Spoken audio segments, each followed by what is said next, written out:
name is Janet Ahrberg, and today is October the 16th, 2009, and I'm visiting with Jim D. Cobb in Stillwater, Oklahoma.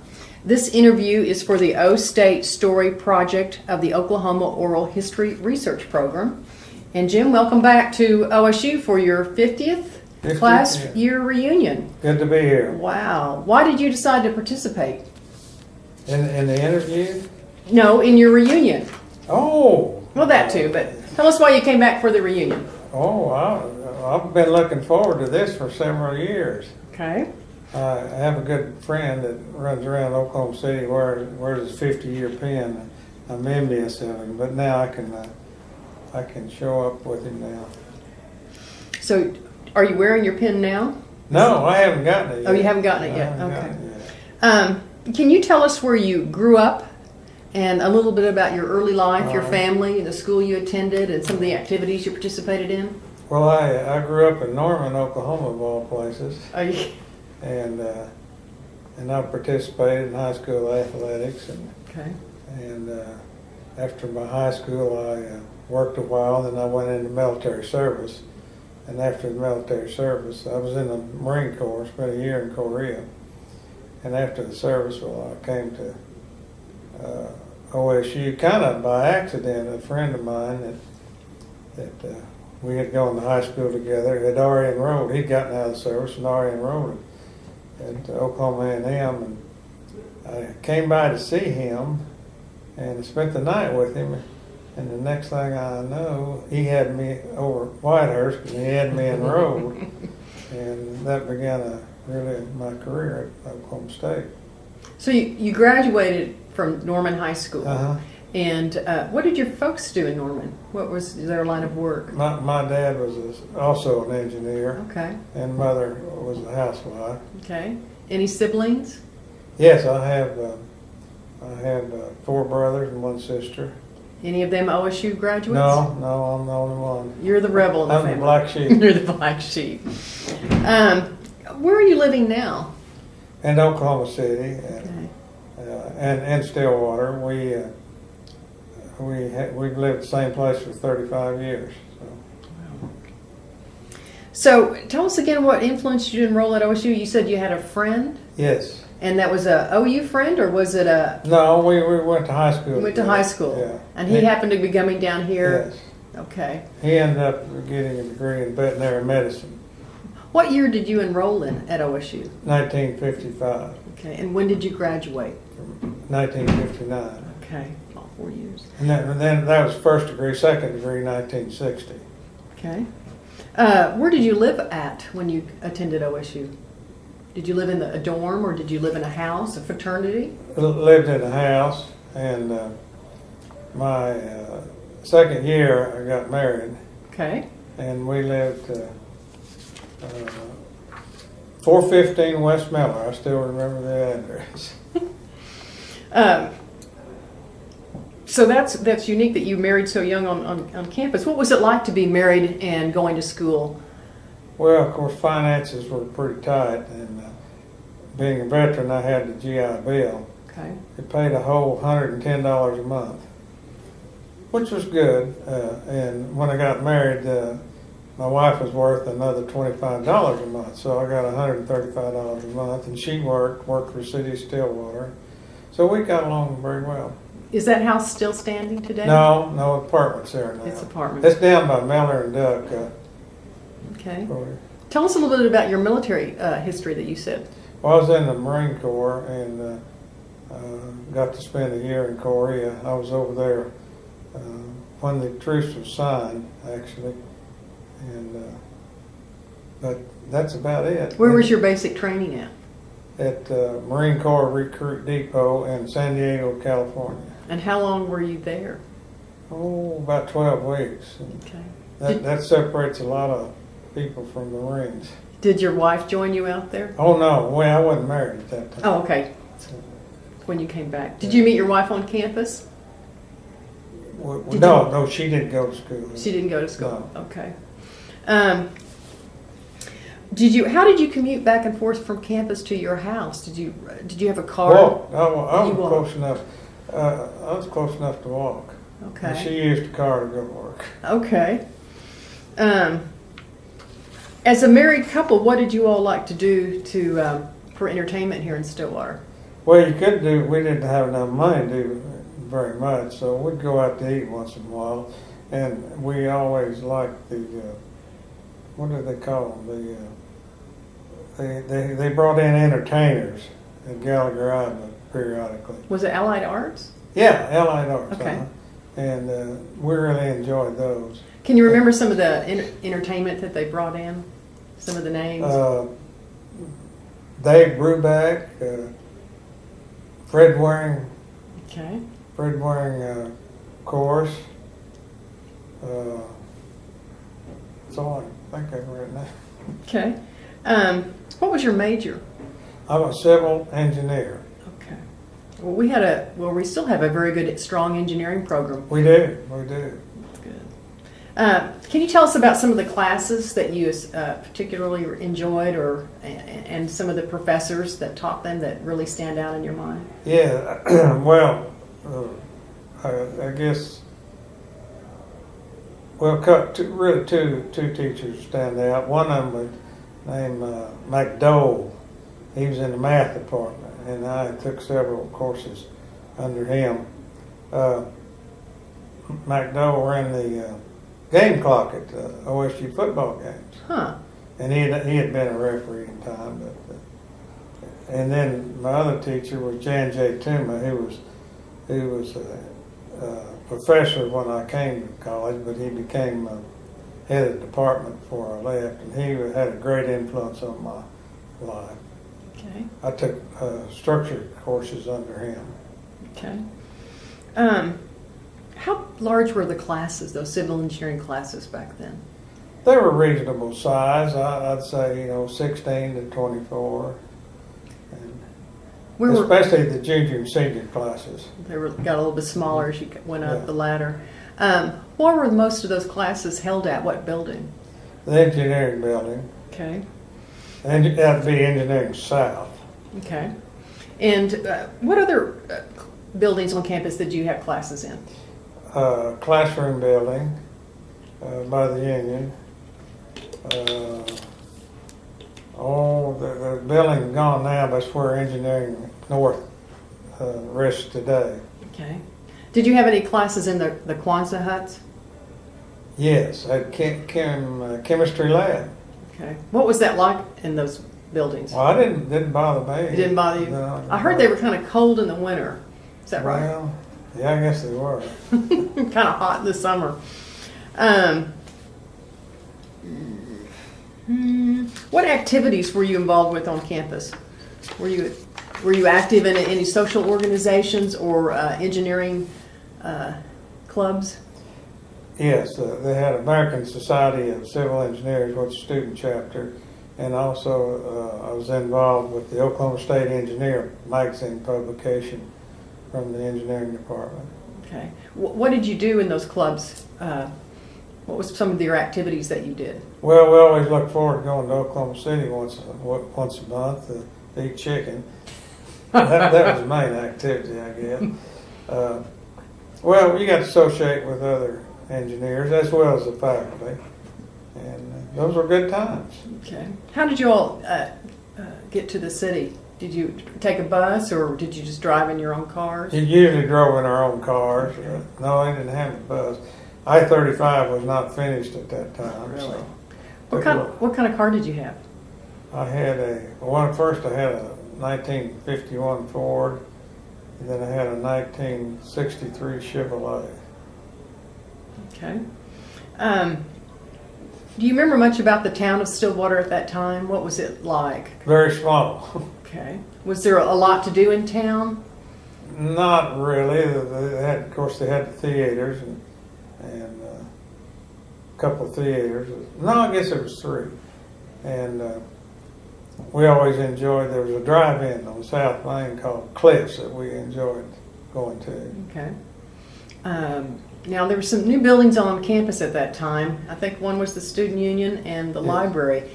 Did you ever go into the Student Union? Oh, yeah. Okay. Yeah. I spent a lot of time up on the 4th floor playing bridge. I heard that was a popular spot for that. What about the library? Did you ever go into the library? Well, not very, yes, but not as often as I should. I heard there was a dress code. There was. Can you tell me something about that? As I recall, you couldn't wear blue jeans. Okay. And that you couldn't wear shorts. Okay. So you had to have pretty stringent. Do you feel like the married other people that were married on campus at that time? Did you socialize as a group together? Was there any clubs, or were you just pretty much on your own? Well, we were on our own, but we did socialize with other veterans, but no organization. Okay. You just met them through your classes? Yes. Okay. Yes. Okay. One couple we still are friends with. And Oh, that's great. We traveled with them recently. That's great.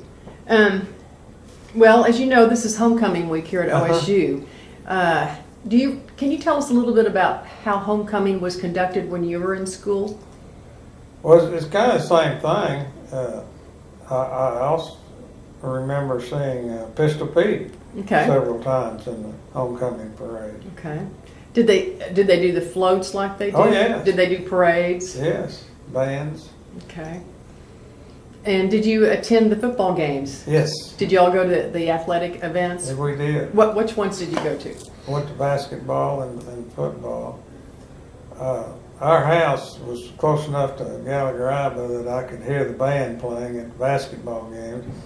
And some nights I'd be studying, and I always ended up at Gallagher Hall on halftime, watch the end of the games. Okay. Were you there at the Kansas game when OSU beat Wilt Chamberlain's? I gave my ticket to somebody else and then listened to it on the radio. I did have a ticket for that game, though. Everyone I talk to basically mentions that particular game. That was 1957. Okay. And Hank Iva was our coach back then? Yeah. I enjoyed, on occasions, going into Gallagher and watching him coach. And that was really impressive. What impressed you the most about him? Well, how he had control over his players. And he was a teacher, a great teacher. What did he teach? Well, how to play basketball. How to play basketball. Yeah. Okay. I thought you meant he was also a professor too. What I meant, a great teacher. You're a great teacher. Yeah, he was. Let's see. Being married though and off campus, do you recall those still some student activities or traditions that they held on campus at that time? Well, one time, one of the things I do remember is the wrestling club had initiation, and over by the student union, they had a nice pit full of mud and water, and the two wrestlers had to get out in that pit and wrestle, and you better watch, because when the first time they hit the mud, it splattered. Did a lot of people gather for that? Oh, yes, yes. Was it announced? Did they announce that it was going to happen, or you just... I don't remember, but I just remember seeing it, though. Okay. So, being here in Stillwater, did you all able to go back and see your family, you and your wife? Yeah. Did you leave mostly on the weekends? Did you stay in Stillwater? We stayed quite a bit. My wife's family lived not far in Lincoln County, not far from here. Okay. And then my parents lived in Oklahoma City. Okay. Did they ever come up to visit you? Oh, yeah. They did? Yeah. Okay. You were kind of the exception to have a car on campus, though, weren't you? Well, not as a veteran. Okay. Yeah, there wasn't very many cars, and it's very difficult to get here. Either hitchhike or rode the bus to Perkins Corner and then hitchhike up here. So you mentioned you graduated twice. Uh-huh. You have a second degree. Yeah, a master's. And why did you decide to stay and pursue your master's degree? Well, when I got through with my BS, I had about 8 hours of graduate work, so I stayed one semester and one summer session. I had enough for the master's degree. Okay. Well, tell us a little bit about your career after you and your wife left Stillwater. Well, my father was an engineer, and he had a small company, and I had to do some real soul searching. I had many good offers from aircraft companies, this was the beginning of the space age, and a few years after that, John F. Kennedy announced before the end of the 60s we're going to have a man on the moon. So this was really a good time for people in my profession. But anyway, my dad was getting pretty up in the years at that time, so I went down and joined him, and I also had another brother that was in too. And we did some work together, and then we split up in 1971, and I went out on my own. And you know, I've been pretty successful with. And where did you go after you split up with it? Well, I stayed in Oklahoma City. Oklahoma City, and that's where you went. Okay. Yeah. Were you able to come back to Stillwater much to participate in activities? Yeah. Okay. Can you tell us about, I mean, through the years you've come back for homecoming or athletic events? We hadn't missed many ball games in school in the last 50 years. Football, you come back for the football? Oh, yeah. I've had season tickets every year. Oh, that's great. That's great. What do you think what it is about Oklahoma State that for alumni like you that sparks such loyalty? What keeps you coming back to OSU? Well, this is a very special place, and I always said that all roads that go to heaven come through Stillwater, and I really mean that. And it's just a special place, and as I mentioned, we do have a place up here now. My wife and I, we just can't wait to get up here.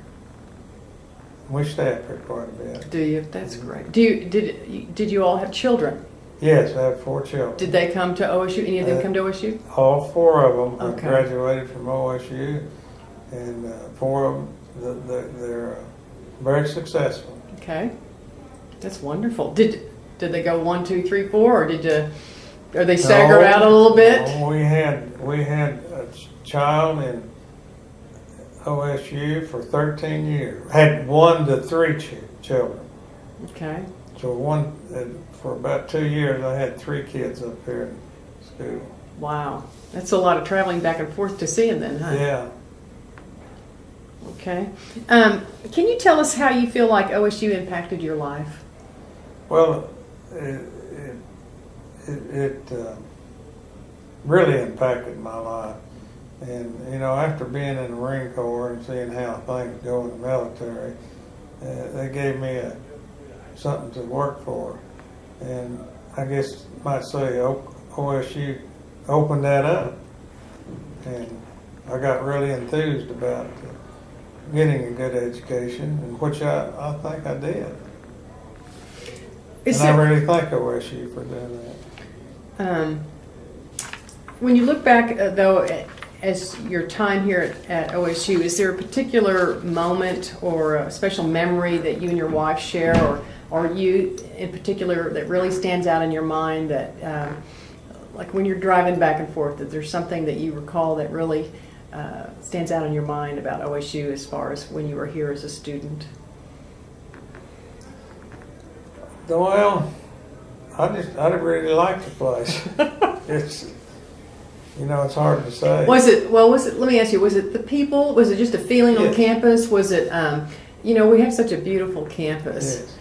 The architecture and this, the way the grounds are laid out, you know, and there's, of course, Theta Pond, those kind of things. When you walked to campus, how did you think about? When I was a student, this was a very friendly campus. You could walk across this campus, people would speak to you, smile at you, and today it's the same way. Okay. The same way. Okay. I hope it remains that way. Okay. Do you remember who was the president at the time on campus? Dr. Wilhelm. Can you recall anything about him that stands out in your mind? Not really. He did shake my hand when I walked across the stage. Well, I heard that he tried to memorize every student's name. I didn't know that. Didn't know that. No. So when he was out and about, he would try and greet them by name, which I thought was just amazing. I remember Dr. Cobb, who preceded him. Okay, tell us a little bit about him. Well, You just remember the name? I remember him. Several times we were in meetings with him, and remember him talking. Okay. Did you study in the library? No, I had a special place at my house. At your house? Yeah. Okay. Let me think what else. If you had to talk to a group of high school students and try and convince them to come to OSU, what would you tell them? I might mention to you in the 60s and 70s and 80s, in Oklahoma County we had honors banquets, Okay. which we invited high school students, and we would get the top 10% we'd like to every high school. We had 28 high schools in Oklahoma County, and I worked for several years on that, and we would bring the breast speakers. We tried to get the president of the university to come. They didn't always. And at that time, we got a chance to talk to a lot of kids and their parents.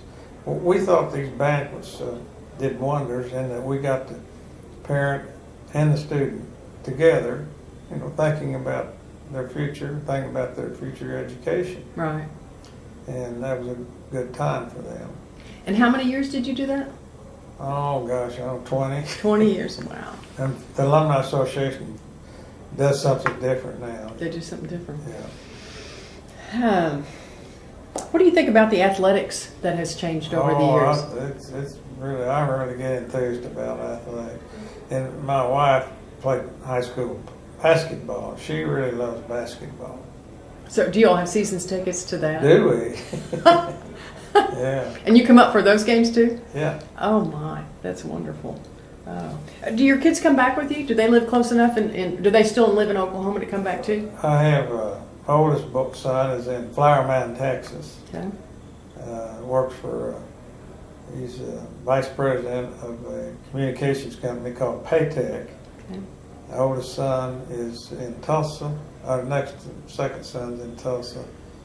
And he's with Munsters, their motivational speaking group. His wife is also an OSU graduate. Great. And oldest daughter lives in Tulsa, works for One Oak. And she's married to this old Sooner. Okay. And our youngest daughter is in Seattle, Washington, or Redmond, Washington, by Seattle. And she now works for eBay. Oh, okay. That's interesting. Were any of them in Greek life here on campus? Yeah, all four of them were. Okay. Do you know which ones? Yes, the boys were in Delta Chi and the girls were in Alpha Delta Pi. Okay. Okay, great. All right. Well, I think that's all I can have a feeling to ask you. Is there anything that you would like to leave upon us with this interview, or anything that you thought about? Could I talk a little bit about my company? You bet. Go ahead. Yeah. Tell us about that. Well, as I said, I kind of started over in 1970, and we struggled for many years. And today we have 84 employees, Okay. and of that group, 30 of them are former students or graduates. So That's yeah. great.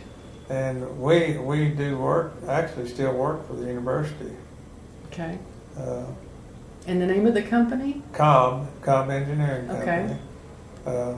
One of the projects that we did, I'm kind of proud of, is women's soccer fields.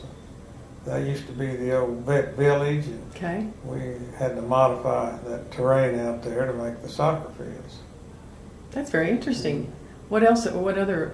Well, we did work on the transit center where the buses and parking garage. Did a lot of storm sewer and sanitary sewer work, and some paving work. And we still have an open-end contract with the university. Oh, wow. We do a lot of work for the city of Oklahoma City, for the state of Oklahoma through the Oklahoma Department of Transportation. Where's your office or offices located in Oklahoma City? At Northwest 36th and Meridian. Okay. So do you always try to hire OSU grads if possible? We hire both. You know, you gotta get the person that you need, and depends on the availability. Okay. Well, that's about all I have for the interview, unless there's something else you would like to add to this. Well, I thank you for the opportunity to tell. Well, we thank you. It sounds like you're just an excellent alum, and we're so happy that you're willing to step forth and do this interview with us. And thank you for all your support that you give to the university. I was so proud of myself when I did graduate, and I made a promise to myself that if I ever had anything, I was going to give back to the university. My wife and I awarded 9 scholarships in civil engineering this last. Oh, Mr. Cobb, that's well, one of them was a company, but the other 8 were endowments that we both have raised. That's quite an accomplishment. We're back here with Jim Cobb today. He has some more stories that he forgot to tell us, and so we're going to pick it up again with Jim Cobb. Okay. Right. Well, I got to go back to 1964. Oklahoma State had a 1-8 record in 1963 in football. They didn't play the 10th game because of the assassination of President Kennedy. But anyway, 1964 football season, I was meeting with the Alumni Association, and I put forth the idea before the group that let's organize a quarterback club. And it didn't go over too well. And then I went back to my office and I started getting calls from 3 or 4 people. Says, I think you got a good idea. So a day or so later, we made a few phone calls, and about 30 of us got together, and we decided we wanted to go forth on organizing the quarterback. We called it a quarterback club, and then we changed it to call it a football club.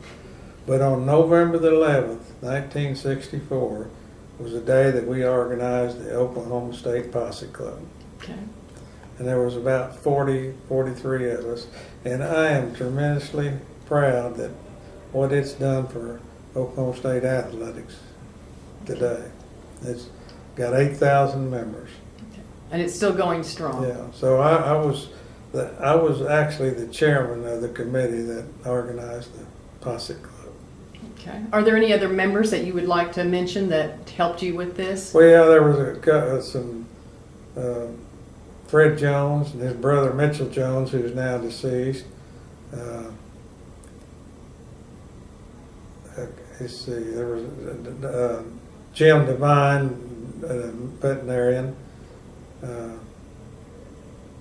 J.W. Mashburn. Okay. Ted Bonham. Okay.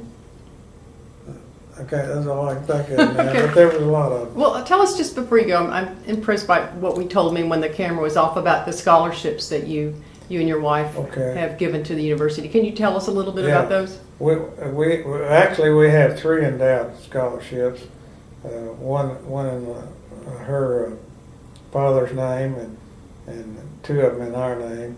And then our company also gives a scholarship annually. And in turn, I mentioned 9. Actually, we had 10 scholarships that we gave this year. That's wonderful. Yeah. Well, thank you again for your support to the university. We definitely appreciate it. Thank you. Mm-hmm.